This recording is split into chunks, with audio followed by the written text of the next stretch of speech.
kịp xuyên đôi cho quên đứng tay.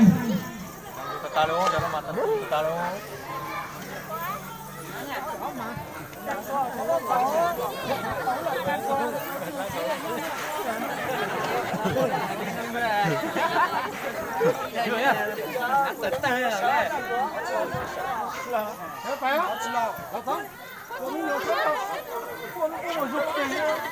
Tính như gì chứ?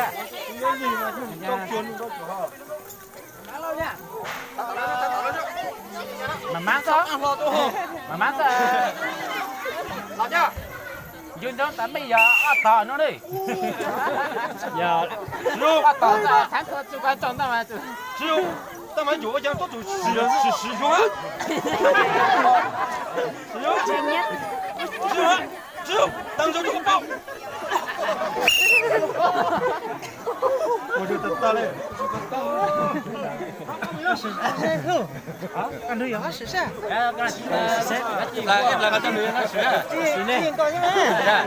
Chiên coi thì chiên cú lên ha.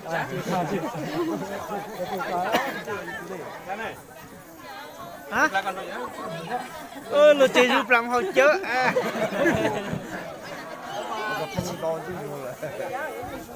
Dạ. Em mà hồi chớ à? Ôi giáp tăng du hết đó.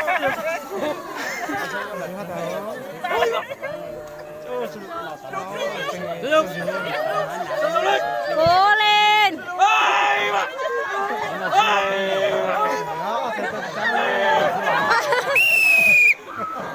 Trang tay giải nhá mà là rồi. Tay ra.